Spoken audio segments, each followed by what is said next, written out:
হরিণ ও ছাগল। ডেভিড নামে এক ব্যক্তির বিভিন্ন বন্য ও গৃহপালিত পশু পোষার শখ ছিল। তবে তার সংগ্রহের সব পশুই ছিল তৃণভোজী, আর ডেভিডের পশুগুলো তার খুব অনুগত ছিল। তার গোয়ালে বিভিন্ন পশুর মধ্যে থাকতো এক হরিণ আর এক ছাগল। হরিণটি ছিল দেখতে অত্যন্ত সুন্দর, চমৎকার শিং, মিষ্টি গায়ের রং।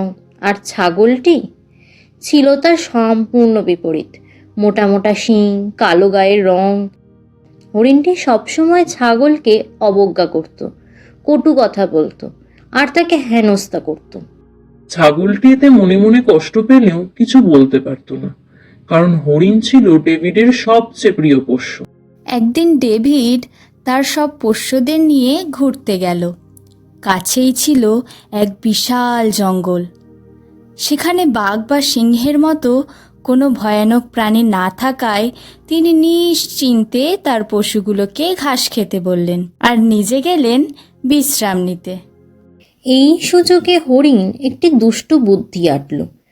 যদি সে ছাগলকে ভুলিয়ে জঙ্গলের গভীরে ফেলে আসতে পারে, তাহলে আর তার গায়ের দুর্গন্ধ সহ্য করতে হবে না। তাই সে আচমকা ছাগলের প্রতি সহৃদয় হয়ে উঠল। সে ছাগলকে গিয়ে বলল, ভাই ছাগল, আমি তোমার সঙ্গে খুব খারাপ ব্যবহার করেছি। আচ্ছা, আমরা কি বন্ধু হতে পারি না? ছাগলটি প্রথমে অবাক হলেও মনে মনে বেশ খুশি হলো। ভাবল হরিণ তার ভুল বুঝতে পেরেছে, তাহলে এবার থেকে খামারে কেউ আর তাকে কষ্ট দেবে না।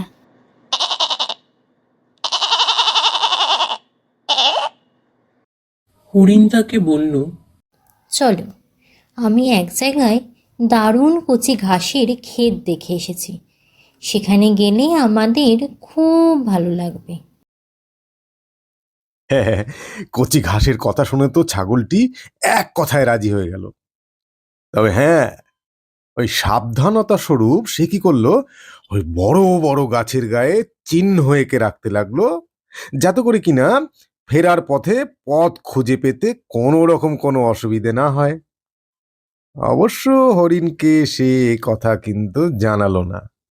কিন্তু জঙ্গলের গভীরে যাওয়ার পরেও কচি ঘাসের সন্ধান না পেয়ে সে অবাক হয়ে হরিণকে জিজ্ঞেস করলো, "এ্যাঁ, ঘাস কোথায় বন্ধু?" হরিণ হেসে বলল, দাঁড়াও দাঁড়াও, অত তাড়া কি ভাই? তোমার আমার ওপর বিশ্বাস নেই নাকি?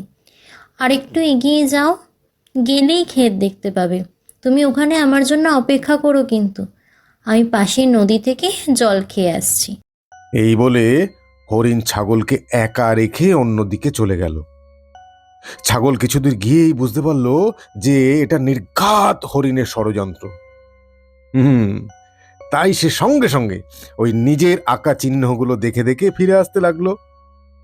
এদিকে তো হরিণ আনন্দে আত্মহারা হয়ে জঙ্গলের পথে হাঁটতে হাঁটতে জঙ্গলের গোলক ধাঁধায় পথ গুলিয়ে ফেলল। যেখানেই যেতে লাগলো মনে হলো যেন একই জায়গায় ফিরে এলো। কিছুক্ষণ পর সে বুঝতে পারল সে পথ হারিয়েছে। তখন ভয়ে এদিক সেদিক ছোটাছুটি করতে লাগলো, চিৎকার করে ডাকতে লাগলো ডেভিডকে, তার বন্ধুদের, কিন্তু কেউ তাকে উদ্ধার করতে এলো না। ফেরার পথে ছাগল হরিণের চিৎকার শুনতে পেল। মনে মনে ভাবলো, আমি কি যাব? আমায় তো বেশ ফেলে যাওয়ার ষড়যন্ত্র করেছিল। হ্যাঁ, কিন্তু কিন্তু আবার পরক্ষণেই ভাবলো, আচ্ছা, আমিও যদি ওর মতনই করি, তবে ওর আর আমার মধ্যে তফাৎটা কোথায় থাকবে? এই ভেবে সে হরিণকে খুঁজে বার করে অবশেষে নিরাপদে বাড়ি ফিরিয়ে আনলো। ভয়ে কাঁপতে থাকা হরিণ বুঝতে পারল যার সঙ্গে সে এতদিন দুর্ব্যবহার করেছে সেই আজ তার জীবন বাঁচালো। এরপর থেকে সে আর কখনো ছাগলকে অপমান করেনি, বরং তারা সত্যিকারের বন্ধু হয়ে গেল।